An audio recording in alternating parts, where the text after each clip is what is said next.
¿Me vieron? ¿Ustedes me están viendo? Entonces hago cualquier cosa por ser mirada, porque no es ni siquiera vanidad, a veces termina siendo casi de ego personal.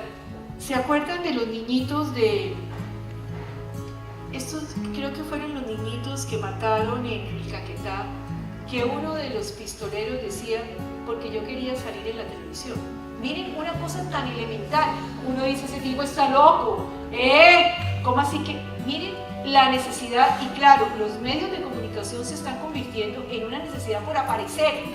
Yo aparecí, ¿me miraste? ¿Viste que yo salí en la televisión?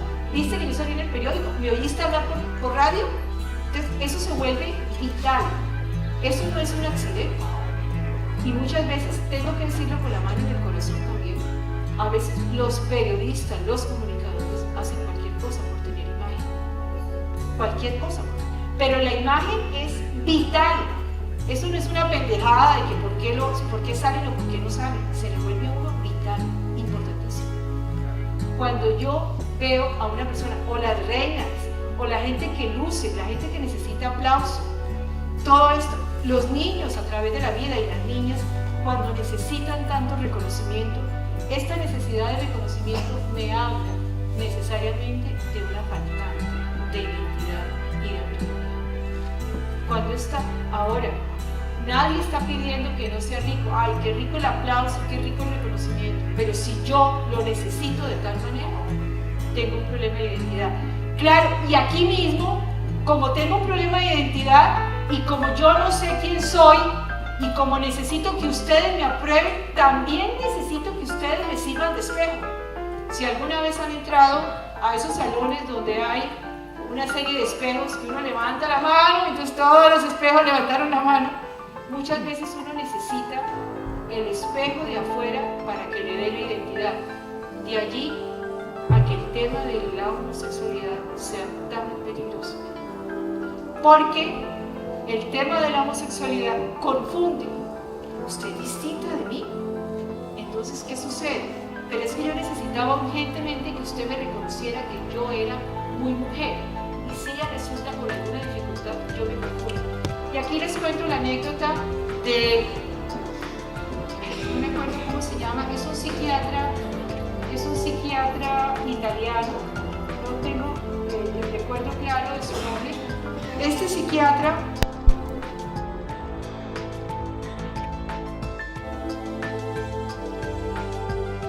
centros psiquiátricos, los llamados mánicos, los centros psiquiátricos, los hospitales psiquiátricos, están en algún lugar y las personas enfermas están metidas, es decir, están en este lugar, viviendo en ese lugar.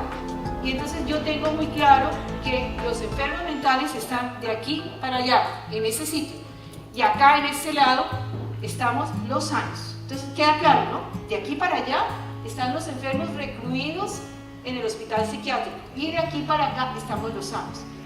Este señor, creo que se llama Leo Buscaglia, se le ocurrió que las personas enfermas mentales necesitaban muchísimo de la familia y del grupo, y se le ocurrió borrar las puertas del psiquiátrico.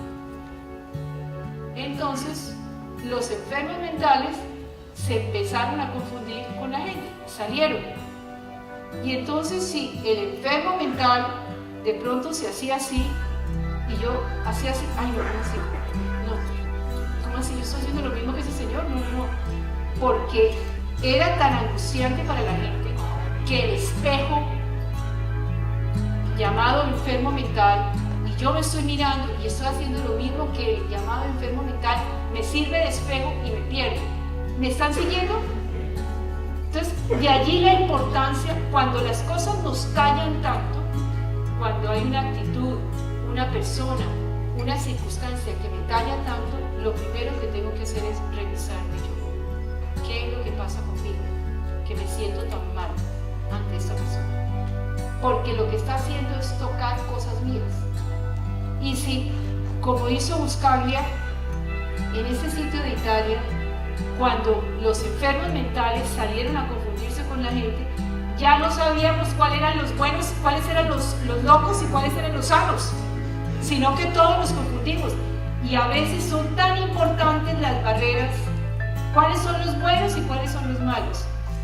Quiero decirte que es muy complejo hablar, lo vamos a mirar un poco más adelante, de la dualidad.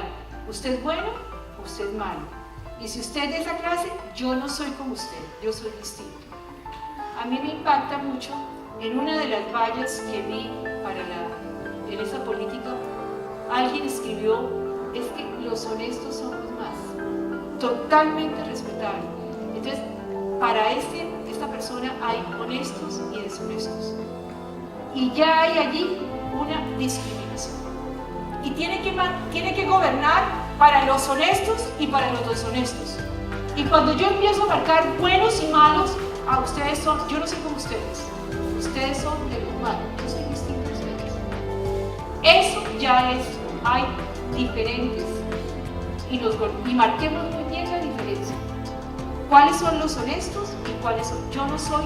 ¿Por qué tienes necesidad de pregonar que eres honesta o deshonesta? ¿Vale? Suelta. Y tienes que gobernar para los honestos y para los deshonestos, para los buenos y para los malos, para la guerrilla y para los buenos, para el ejército y para todos. Pero cuando yo marco la diferencia, yo no soy como ustedes. ¿Cuáles son los míos? ¿Cuáles están de mi lado? ¿Cuáles son los positivos de acá? Es que nosotros somos distintos y marcamos mucho la diferencia. Eso es algo que golpea. ¿Por qué? Porque es que todos somos iguales. Y a veces la necesidad de la diferencia también puede ser una forma muy agresiva de no aceptar que todos somos iguales, que todos de alguna manera tenemos que contribuir a este país, a este mundo, a este universo. Y cuando la gente es diferente, nos golpea sobremanera, porque nos amenaza a nosotros. No porque haya una amenaza afuera, sino porque nos amenaza a nosotros. Entonces, esa necesidad de identidad, el reconocimiento es básico, la autonomía, pero entre menos necesite yo lo que ustedes piensen, entre menos lo necesite, tengo mayor autonomía y mayor identidad. Sería muy agradable que coincidamos y que podamos conversar, pero si no coincidimos y no conversamos, que yo no me sienta amenazada, porque cuando me siento amenazada es cuando yo tengo que empezar a pensar, ¿por qué me golpeó tanto lo que no se supone? No es, a esta señora, ¿cómo se le ocurrió decir esto? No, piensa por qué te llegó tanto, porque el problema no es en lo que la señora diga. Y aquí el ejemplo lo he dado varias veces y se los voy a decir. A ver, un voluntario. ¿Cuál es tu nombre? Magdalena. Bueno, Magdalena, si vas por la calle y te dicen vieja hijo de puta, ¿qué haces? Magdalena, vieja hijo de puta, ¿qué haces? ¿Ah?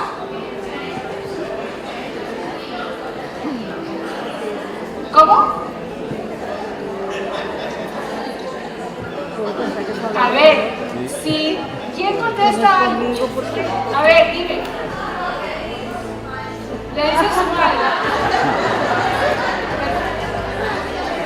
Listo, vamos a ver, pero aquí está bien. Esta chica nos dice, vieja y puta, dice su madre. ¿Tú te llamas cómo? Jimena. Jimena, le dije, vieja y puta, y ella me dijo, su madre. Lucía, ¿por qué no me contestas? Lucía, ¿cómo está Lucía? Yo no me llamo Lucía, yo te estoy hablando a ti, Lucía, ¿por qué no me contestas? Ese no es el nombre de ella, pero si me dicen hijo de puta, contestas. Bien importante. Cuando le dije Lucía, ella no reconoce, ella no sabe quién le está hablando, ¿sí? ¿Por quién está mirando? Pero sí, ¿por qué el hijo de puta llega? Porque yo lo hablo. ¿Tengo derecho a decirte vieja hijo de puta? ¿No? ¿Por qué? Porque yo no la estoy tratando mal y porque mi boca no te puede decir vieja hijo de puta. ¿Para quién? Es una grosería para quién. Para mí, pero para mí no. A veces No, es decir, para ti es una grosería totalmente respetable. Y para mucha gente, para mí no es una grosería y es hijo de puta. ¿Qué hacemos entonces? No, ¿por qué me las voy a tragar si las quiero decir? Dígaselas a otra persona, ¿y por qué no te las puedo decir a ti? Claro, esas palabras no te gustan y entonces tú estás vulnerable para oírlos. El día que me puedas contestar, digan lo que no me llega, ese día es. Porque yo tengo derecho a decirle vieja hijo de puta. Tengo todo el derecho de la vida, no es agradable, no es bueno. Tengo todo el derecho de la vida a decirle vieja hijo de puta, porque es mi boca. Y mi boca puede decir lo que sea. No es agradable de oír, claro que no. Pero si yo me engarzo, ya te ofendí. Claro, también hemos dicho el ejemplo de que de pronto a alguna persona le dicen gorda y dice qué rico, que me dicen gorda y me están ofendidos. Entonces la palabra gorda es una grosería para mí porque tengo complejo de gorda, yo me cuido. Entonces a uno le dicen gordita, linda, te estás que lindo. No me diga gordita, eso sí no. Entonces miren lo que es el interior de cada uno. Bueno, pero te tienes que fortalecer, porque si tú tienes una sensibilidad, estás expuesta a que te agredan. Si tu sensibilidad es muy grande y yo no alcanzo a tener mayor fortaleza, yo me expongo a que me agredan. Es como si tú anduvieras desnuda por la calle, expuesta a que todo te llegara. Ahora, cuando yo le digo a la gente, no sea grosero, a ver, la gente tiene derecho a decir lo que quiera. Suena muy fuerte. Yo no le puedo prohibir a la gente que me diga lo que quiera. Es la boca de los demás. Y la sociedad y la cultura dicen, no se deje, no se aboga, respóndale. Pero miren las absurdeces de la sociedad. Yo me tengo que poner a pelear porque a ese de acá le dijeron hijo de puta y se sintió ofendido. A ver, si él se sintió ofendido, ¿qué fue lo que sucedió que le llegó? Y aquí estamos hablando de la identidad. Como yo no soy un hijo de puta, no me siento hijo de puta. Es decir, no me pueden ofender con algo que no me llega. Si algo te llega, tienes que revisar inmediatamente qué fue lo que llegó.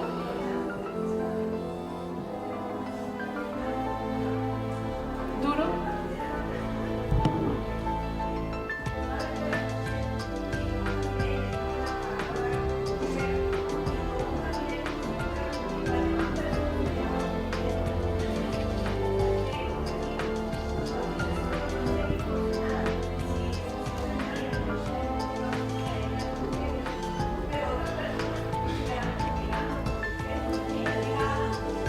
Pero fíjate que esa es la presión cultural. La gente se sorprende y claro, y lo que la gente quiere es una pelea, pero no es así. ¿Me ibas a decir algo?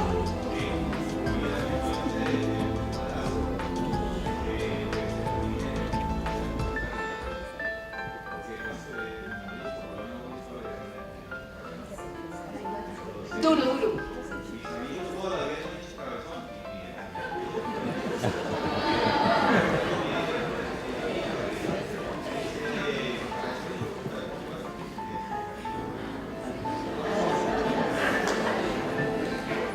Lo que pasa es que tú no te sientes un cabezón.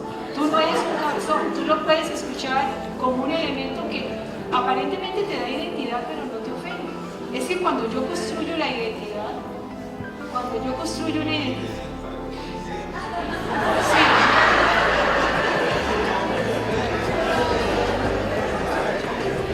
es una característica de tu vida, pero no es una característica ofensiva. Ni es una característica como un apodo, algo que te da identidad. Pero tú no eres una cabeza que camina, tú eres un ser humano integral y eso es diferente. Pero lo importante del ejercicio es saber qué tanto hemos peleado porque la gente es grosera. Y miren, la gente tiene derecho a decir lo que quiere. Si alguien sabe, y sobre todo el bullying se hace mucho de esa manera. ¿Te molesta? cuatro ojos. Entonces, si sabe que llega,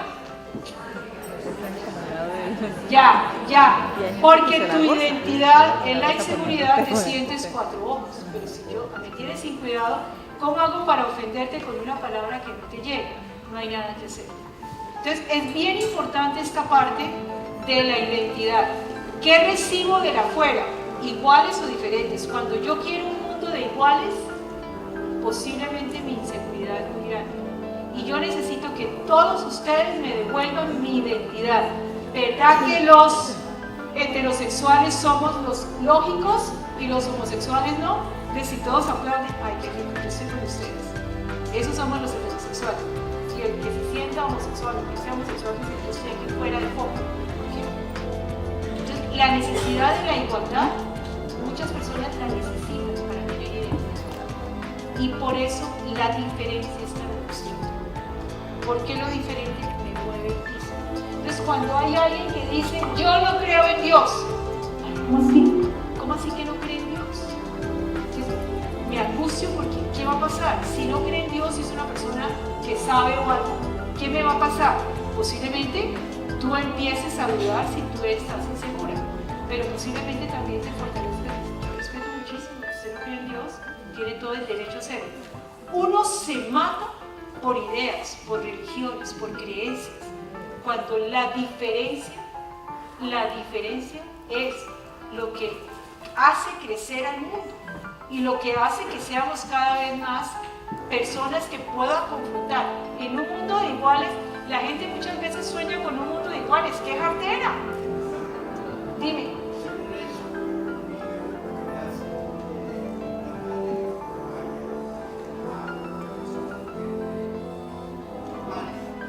Esa palabra empiezo por normal, pero lo pongamos en el congelador.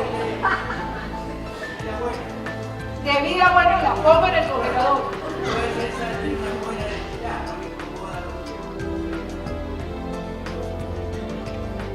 De alguna manera, eso no lo consigues a los 5 años. Eso es un proceso de formación. Y el ideal, eso se llama proceso de conciencia. El ideal es que tú respetes al mundo y que el mundo dice lo que crea, que tú tengas tu propia identidad. Es perfecto el mundo porque era lo que le correspondía. Suena terrible. Y él puede tener unas bases y una estructura. Y llega otra persona y la sigue completando. O llega una persona y la cambia, lo que sea. Aquí hacemos un salto así de garrocha para decir que el mundo es perfecto. Cuando me hablabas de las violaciones, al niño o a la niña que violan, entiéndame por favor lo que voy a decir, que quede claro allí. No es que yo apruebe las violaciones, pero allí hay algo que aprender. Suena muy fuerte. Todo lo que te suceda es, se murió la mamá del niño a los 5 años. Él tiene que aprender eso. Y conectado con conceptos espirituales más profundos, él escogió ese aprendizaje. Él escogió ese aprendizaje. Y escogió algo. Terminó de delincuente. ¿Qué tiene que aprender y qué tiene que enseñar? Porque todos estamos aquí en la vida aprendiendo y enseñando. Todos estamos aprendiendo y enseñando algo. Pero ¿qué podemos aprender de un hijo de madre que nos hace daño? Del tipo que nos robó. ¿Qué tienes que aprender? Porque a la vida venimos a algo bien importante. A la vida venimos a tener conciencia. Y por eso cuando yo empiezo a aceptar que el mundo es perfecto, nada me hace daño. Y por difícil que sea un momento, yo tengo que preguntarme, ¿qué tengo que aprender? ¿Qué tengo que aprender? Es muy distinto de empezar a mirar la vida y a quién le reclamo y a quién le pido. ¿Qué tengo que aprender? Entonces, es bien... Perfecto. ¿Para qué o por qué? Como lo quieres manejar, pero ¿qué aprendes?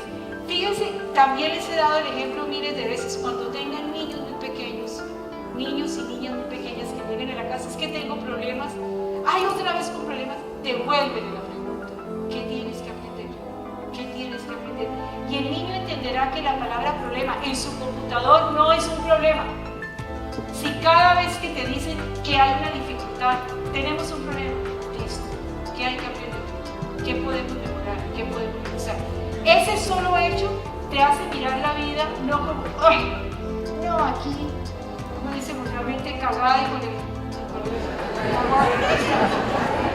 como decimos de alguna forma, tan duro, la vida es un problema, la vida es un problema, tú vives en un problema y no estás aprendiendo nada sino como el carro que patina y patina en el barro y ahí se queda porque no estás aprendiendo nada.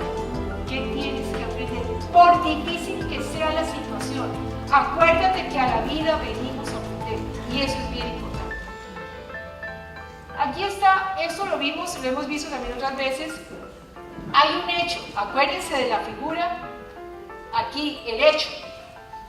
Pero ¿qué sucede?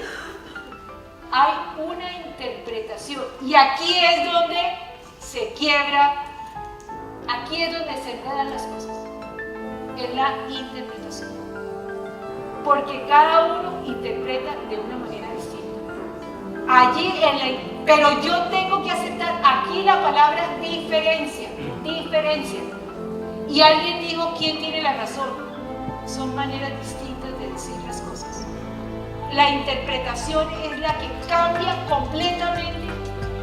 Están estas personas del Estado Islámico que están destruyendo lugares sagrados o algo. Uno desde aquí dice, uy, qué horror, ¿qué tiene que aprender de eso? Ah, ¿eso quiere decir que los comentemos y que le digamos, síganlo haciendo? No. Pero ¿qué tanto yo puedo respetar con el dolor del alma?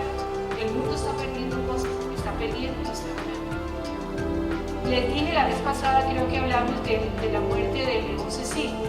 La muerte del león Cecil hizo como una oleada de conciencia. ¡Oh! Los animales, ya las aerolíneas no van a llevar las cabezas de los animales. Y ya de pronto hay un proceso de conciencia. ¿Lo hubiéramos aprendido si no se muere el león Cecil? No. Entonces cada cosa aparentemente negativa trae algo positivo y algo positivo trae algo negativo. Rápidamente voy a pasar acá, me salté todo esto. Nosotros hablamos de los contrarios. Arriba, abajo, bello, feo, largo, corto, fuerte, débil, alto, bajo, adentro, afuera, vida, muerte, vivo, poco, Dios, Satanás, grande, pequeño, éxito, fracaso, acierto, error. Esto es lo que la cultura ha llamado los contrarios. Pero díganme, ¿cómo sé que es arriba si no hay un abajo? ¿Cómo sé que es bueno si no hay el llamado malo? Esto que la cultura llamó contrarios, esto que la cultura ha llamado contrarios, son las formas como enfrentamos la vida. El ideal es poder acabar con la dualidad. Aquí estamos viendo fuerte, débil, adentro, afuera, vida, muerte, grande, pequeño, acierto, error.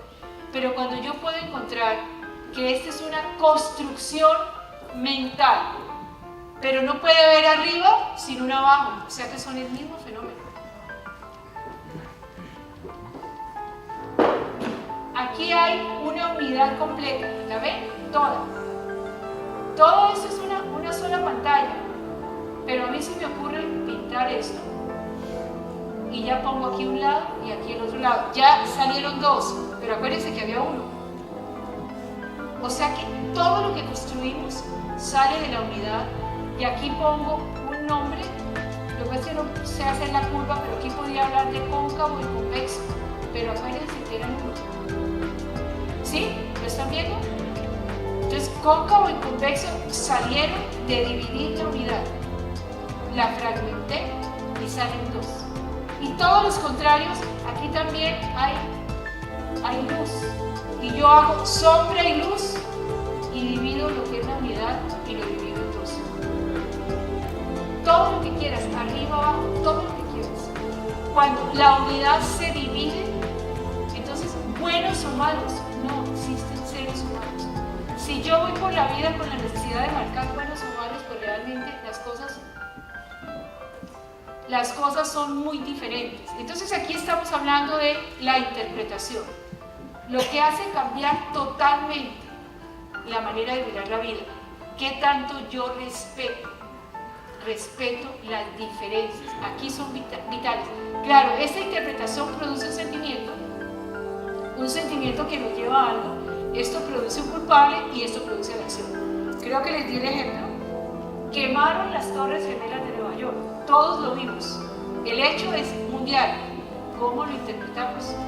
¿Cómo lo hizo Oriente? ¿Cómo lo hizo Occidente? Y de allí en adelante, la acción de lo que estamos viviendo fue fruto de esta interpretación.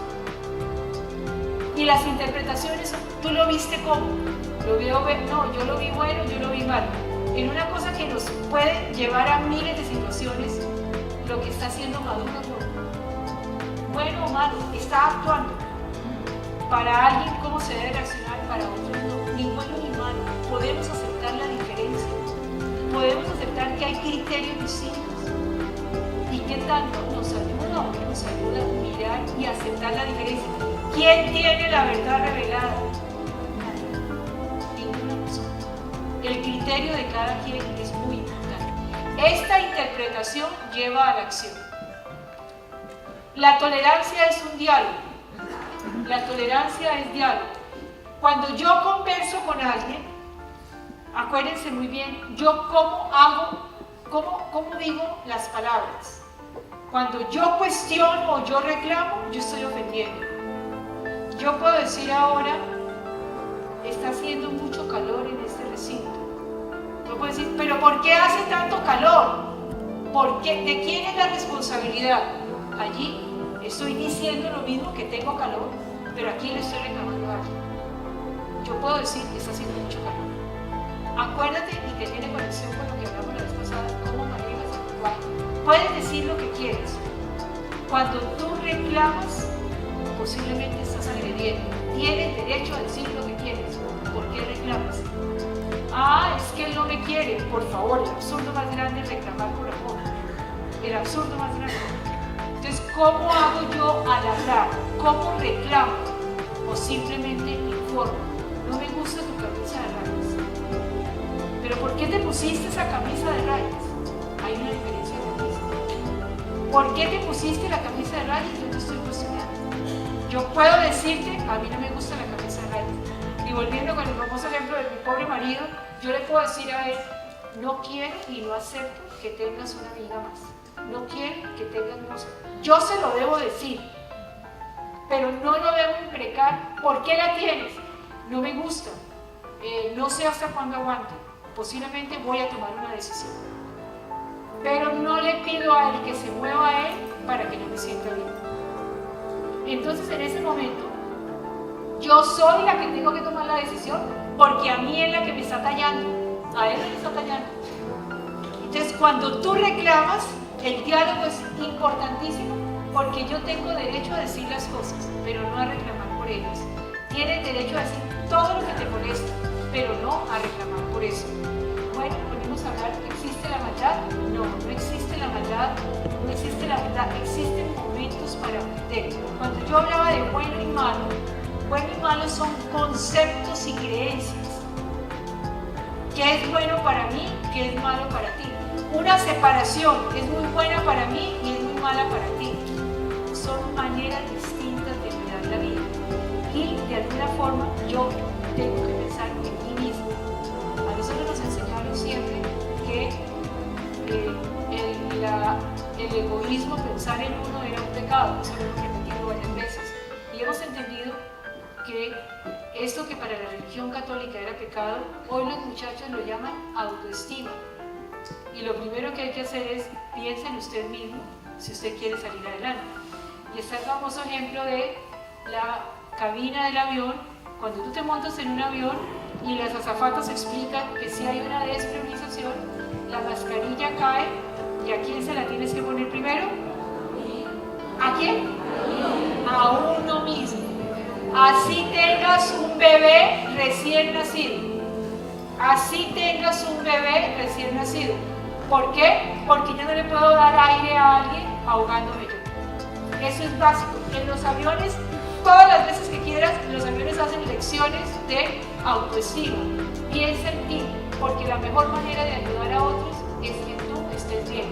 Pero yo no puedo estar bien donde los demás me están succionando energía o los demás parados sobre mí y yo en esa generosidad, yo vivo para los demás y yo estoy vuelto nada. Tarde que temprano pasan las cuentas de cobro y no cobras.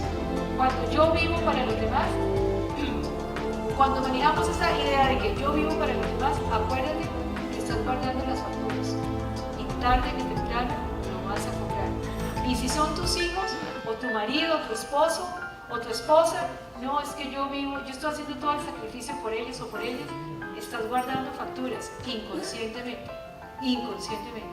y tarde que temprano vas a cobrar esas facturas, porque lo primero que yo tengo que hacer, y no nos lo enseñaron nunca porque nos dijeron que era pecado, es pensar en mí, porque si yo no pienso en mí, ¿quién piensa en mí? Nadie. Dentro de mí solo estoy yo, y eso es parte fundamental. ¿Qué tengo que aprender? Eso que les pregunté al principio de la charla, ¿qué es lo que más te talla? ¿Qué es lo que más te lastima? Posiblemente comience a ser tu aprendizaje. Si tú quieres saber qué es lo que tienes que aprender en ese momento de la vida, y hacemos muchos cursos, no solamente hacemos un curso, de pronto aprendo algo, aprendes algo sobre acepto la corrupción, no estoy de acuerdo con la corrupción, la acepto como proceso que no depende de mí ni la puedo cambiar, acepto la corrupción y ¿qué hago al aceptar la corrupción? Posiblemente ya no me talla, acepto que es el devenir de la historia, acepto que estamos aprendiendo de ella y muy posiblemente paso a otro curso. De pronto ahora tengo que aprender otra cosa, de pronto ahora tengo que aprender la famosa infidelidad que nos golpea tanto, pero esos son los procesos de la vida. En el diálogo yo no impongo, yo informo, pero tampoco convenzo. Muchas personas dicen en el diálogo de la diferencia, es que nosotros no podemos conversar porque nunca nos ponemos de acuerdo. Perdóname, yo no hablo para ponerme de acuerdo con la otra persona. Yo hablo para informar, para explicarle lo que yo siento. Somos diferentes, ninguno de los dos va a ser igual. Yo no estoy viviendo ni con mellizos ni con gemelos en mi casa, hijos, marido, papá y mamá. El manejo de la diferencia, que es bien importante. ¿Qué tanto aprendemos? Claro, para los papás de hoy es muy complejo cuando los hijos nos crecen, porque los hijos hoy en día, antes solo, sí señor, ahora el muchachito a los 12 años, ¿por qué? Entonces levanta la cabeza y ya no hay ningún poder que ayude a obligarlo, soy tu papá y me haces caso, ya no es de esa manera. Hay reglas y hay determinadas situaciones en las cuales las tienes que imponer, pero muchas cosas ellos nos cuestionan. Además, con una cosa gravísima, ellos son lo más cuestionadores en la coherencia de nosotros. La coherencia de nosotros es gravísima, porque mi mamá sí es capaz de hacer esto y no lo hace conmigo. Es decir, allí en la coherencia, sobre todo los adolescentes son despiadados. Y por eso uno tiene que tratar, yo lo dije, soy su mamá y obedezca, no es verdad. Y los muchachitos y las muchachitas son totalmente críticos de nosotros. De las cosas que oía buenas del video antes de entrar, era qué rico los críticos. Los críticos siempre le ayudan a uno a cuestionar. Es hartísimo recibir una crítica, pero es un momento de aprendizaje bien importante. Dime, duro. ¿Tengo derecho a criticarte? Sí. ¿No te gustó lo que te dije? ¿Qué pasa? El problema de porque lo que yo te dije no te gustó, te llegó a ti. Pero hay crítica, ahora hay crítica buena, ahora la intención. Te voy a decir las cosas para agredirte, claro, estás pintada allí. O te lo digo con una intención buena, de manera que pueda decirte algo, darte una información de algo que yo estoy pensando. Acuérdense que el diálogo es transmisión de información. Pero es que no tenemos que ponernos de acuerdo. No tenemos que ponernos de acuerdo. Es para saber que a esta persona le gusta el Partido Liberal y el Partido Conservador. Alguien me decía ahora uy, tenemos que aceptar, ni bueno ni malo, Angelino Garzón, no lo sé. Tenemos que aceptar a Mori Sanitac, no lo sé. ¿Estamos dispuestos a aceptar la diferencia? Y hay una idea, hay otra idea, hay 5 ideas, hay 5 candidatos, hay 15 candidatos. ¿Acepto la diferencia? Y el día que salga elegido Pepito Pérez, ¿acepto a Pepito Pérez? Ay, yo no estoy de acuerdo con sus ideas, posiblemente no, pero tengo que aceptarlo. Y las agresiones a las personas por lo que son, no, demos ideas. ¿Y qué tanto? Sobre todo, hay 3 temas peligrosísimos para conversar: política, religión y sexo. Esos son temas. Fútbol, bien. Política, religión y fútbol primero que sexo. Dime.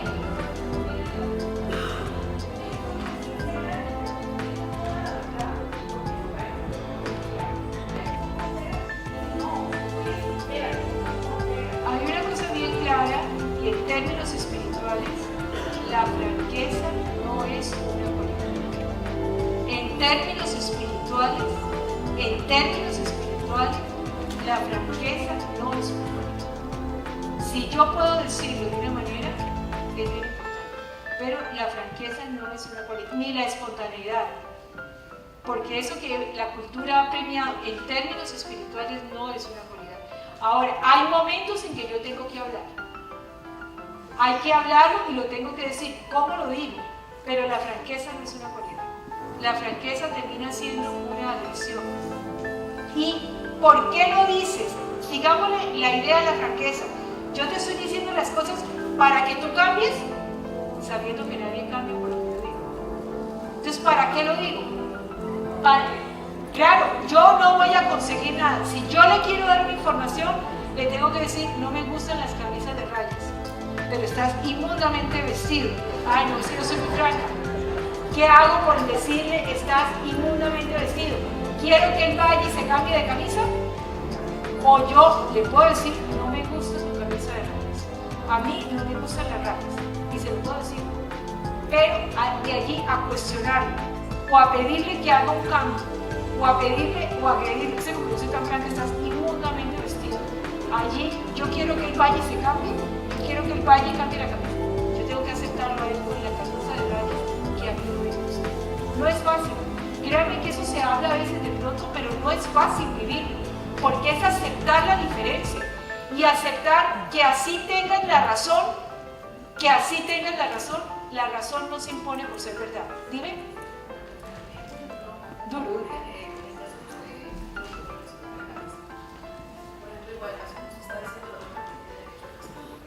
Sí. ¿Vieja metida?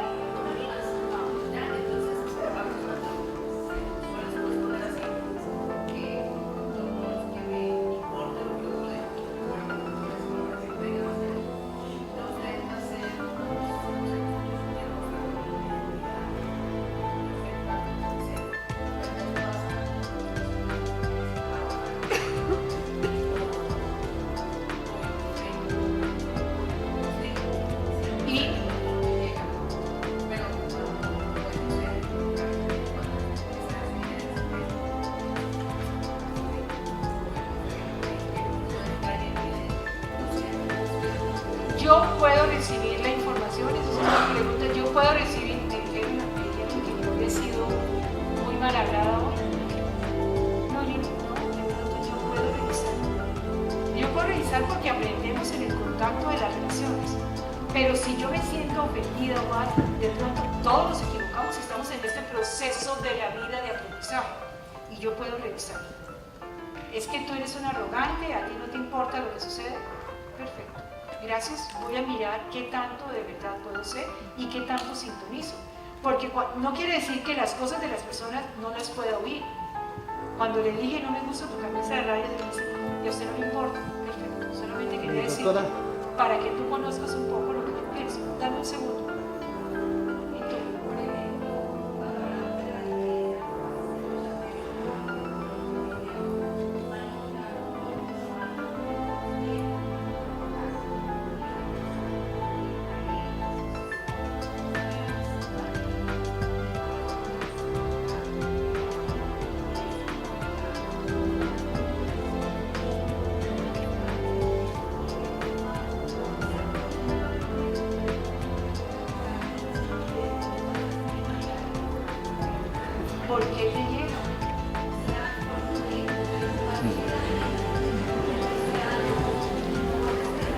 La gente no te va a respetar, no te va a respetar y te lo va a seguir diciendo. ¿De quién es el problema?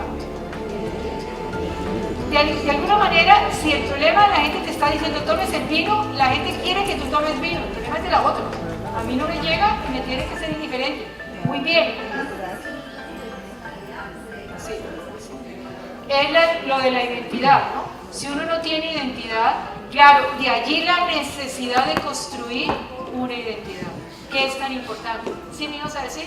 Sí, doctora, lo que pasa es que me quedó algo sobre la espontaneidad, ¿no? Lo que pasa es que pues ya nosotros adultos, pues sí está bien, pero digamos a veces hay niños que le dicen a uno cosas y dicen, este niño es espontáneo, a ellos no lo puede rechazar uno, porque yo creo que eso nace de la persona con esa espontaneidad. A ver, yo creo que se puede educar. Es decir, el niño espontáneo te dice, ay, ese señor tan viejo, ese señor está cojo, ese señor se tragó una persona. Amor, hay cosas que se dicen, entrar en la cultura es un acto de imposición. Eso lo he dicho varias veces. Yo no puedo decirle a la gente, cuando un niño nace, cuando un niño entra a la cultura, entra con una imposición. La primera imposición es el lenguaje. Yo no te puedo decir, ¿estás mirando mi carro? ¿Qué carro está hablando? Eso se llama marcador. Y yo no le puedo poner a eso el nombre que yo quiera. Entonces, entro en la cultura y entro aceptando las definiciones de las palabras que hay. Ya, cuando la gente dice yo quiero ser libre, eso no es verdad. Ya, entrar a la cultura es una imposición. Tú no puedes hablar a tu manera. Imagínate yo hablando a mi manera, ¿quién me entiende? Colocándole mi carro, mi auto, mi casa. Yo no le entendí a esa señora nada de lo que estaba diciendo. Yo estoy construyendo mi lenguaje. Entonces, cuando tú entras en la cultura, ya entras con una imposición. Y educar a un hijo, yo no puedo pretender que mi hijo viva a su manera, ni por el diablo, porque primero le estoy haciendo un daño. De pronto es interesante, hablemos de educación de niños y niñas la próxima charla que vamos a ver, porque entrar en la cultura es colocar límites. Yo no puedo tener hijos en mi casa que hagan lo que quieran, es que yo quiero hijos libres. No, la libertad necesita límites, porque si no tú te desbordas y al desbordarte terminas haciendo daño. No, ni siquiera terminas haciendo daño. Construyo el hijo más infeliz del mundo, porque no sabe dónde vivir, no sabe dónde desenvolverse. Entonces, él tiene que entender y aceptar límites. Qué rico la espontaneidad. Acuérdate de una cosa, te lo voy a decir muy sencillo, muy fuerte. Hacer popó es lo más natural. ¿Ustedes hacen popó? ¿Lo puedo hacer aquí? En el colmo de la espontaneidad, eso no es verdad. Hay límites. No, sino que me refería porque lo que pasa es que los dos nietos mayores, hay uno que es espontáneo, hay otro que piensa para decir las palabras. Hay uno, o sea, ya ellos ya están grandes, ¿cierto? O sea, ya ellos han ido cambiando y todo, pero entonces, desde eso me acuerdo, o sea, que dos cerebros que son iguales. Uno que es espontáneo y otro que piensa para decir las palabras. O sea, ahora, hay algo que puede ser gracioso, pero el espontáneo puede terminar siendo irreverente. El que rico, el que tiene la chispa y el que puede decir.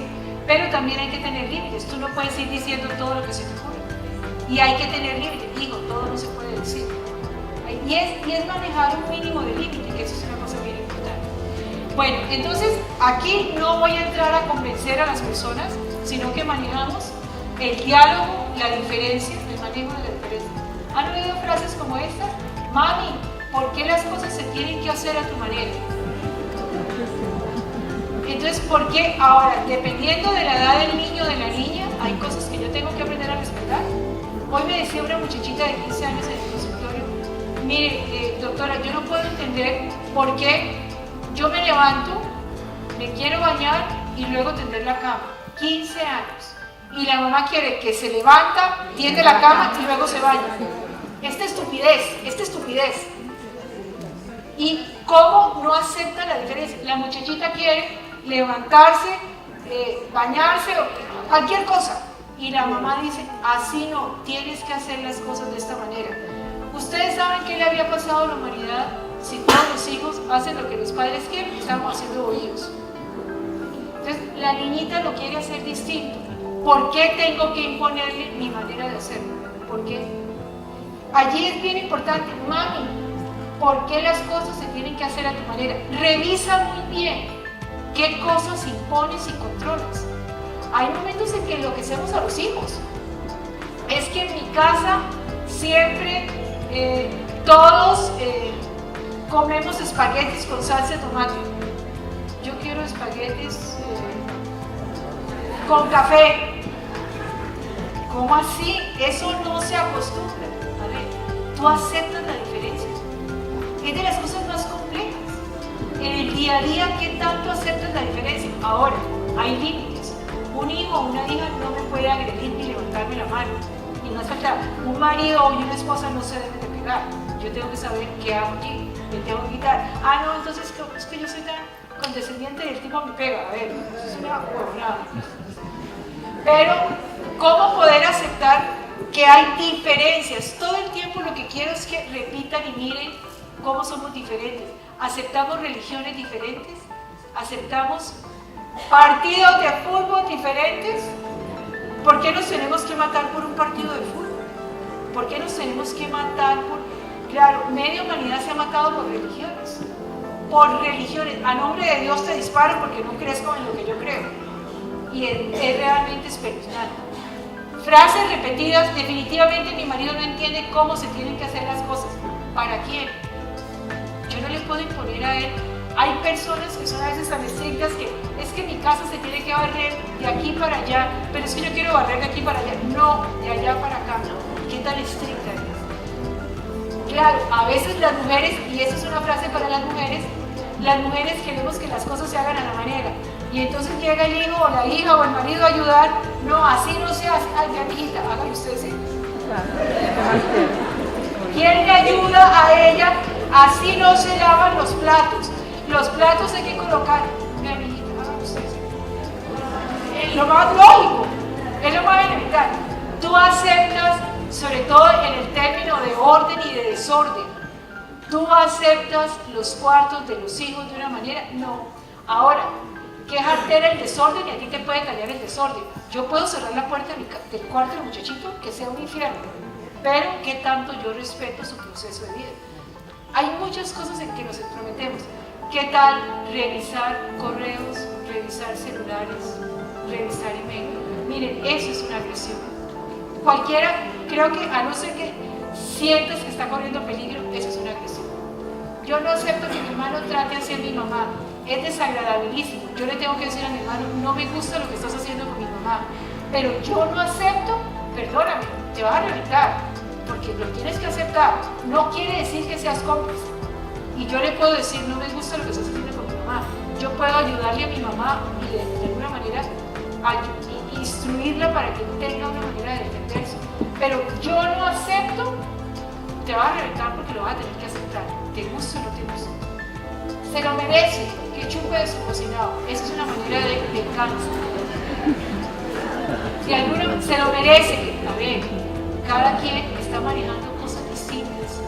¿Cómo podemos aceptar que yo no tengo que desear, que como no era como yo quería, como le salió la vida de otra manera, entonces yo tengo que alegrarme de los males ajenos?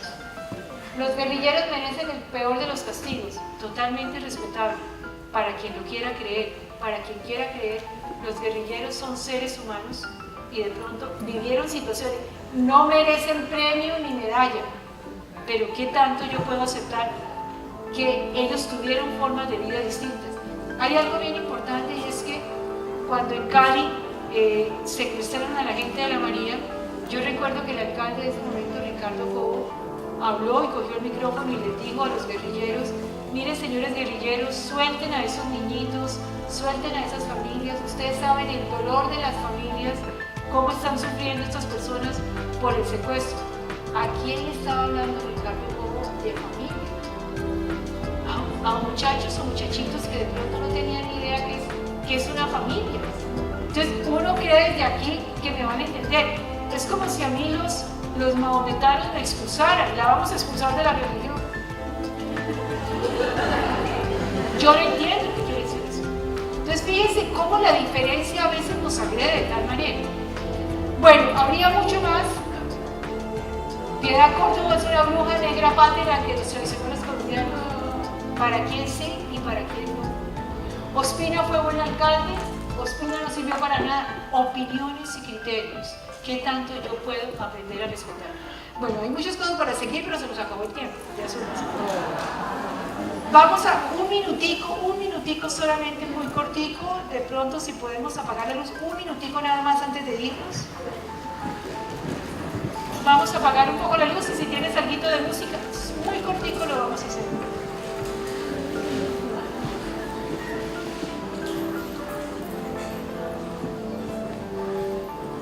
Bueno, vamos a relajarnos un poquito, solamente soltar. A ver, muévete los hombros un poquito, a ver. Hemos estado conversando casi durante hora y media, estamos aprendiendo, pero me voy a relajar. Empezando por mi pecho, mis ojos,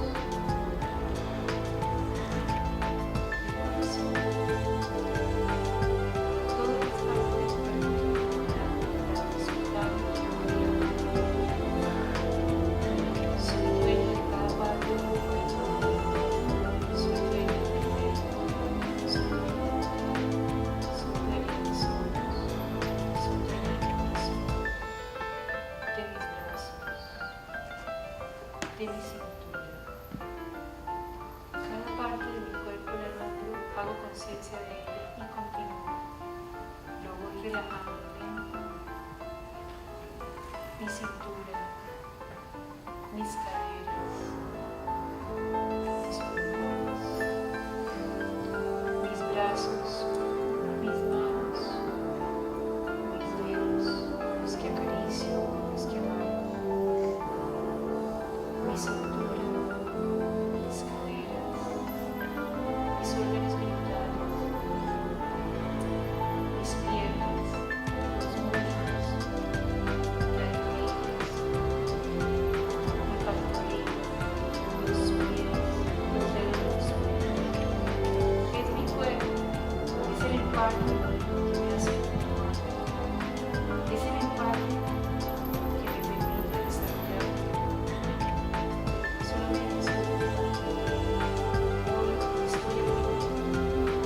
Que los empaques pueden ser parecidos o diferentes, pero dentro de lo que esperamos, yo no vivo en un mundo de espejos, no sabemos ni siquiera cómo es Dios. Hay quienes dicen que Dios es un poco de cada uno de los que lo rodean. Entonces Dios tiene miles de caras, Dios tiene miles de facetas, Dios tiene muchísimas formas. Solamente me piden hoy aceptar la diferencia. Nada tiene que ser igual a lo que yo espero, nada ni nada. Aceptar la diferencia. ¿Qué tan fácil es para mí? ¿Qué tan difícil es? Si hoy, después de haber recorrido mi cuerpo, de haber oído ideas, información distinta, yo puedo aceptar que no soy el centro del mundo, que el mundo no tiene que ser como yo espero. Precisamente mi aprendizaje es aceptar la diferencia. No soy igual a nadie, todos somos diferentes, no hay mejores ni peores. Dios creó la diferencia. Si no puedo aceptar esa diferencia, Dios creó la diferencia. Y en la diferencia Él nos hace la diferencia que cada persona aún el madrazo, la grosería, lo que no me gusta, me ayuda a fortalecer, me ayuda a mostrar que si somos diferentes, soy mucho más humana. Y precisamente del manejo de la diferencia nace una de las mayores virtudes humanas, la compasión. Yo soy absolutamente compasiva con la diferencia.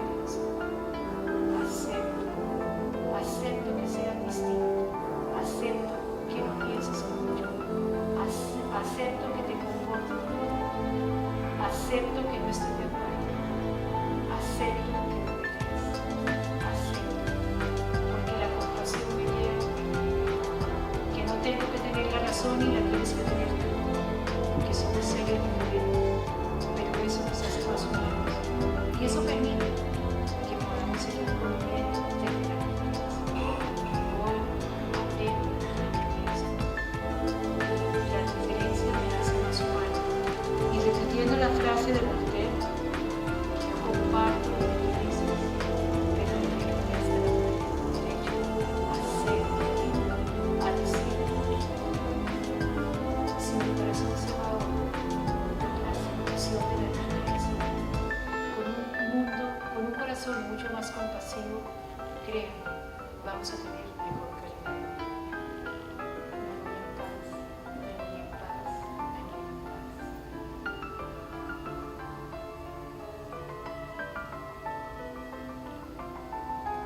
¿Listo? Vamos a ver los ojos.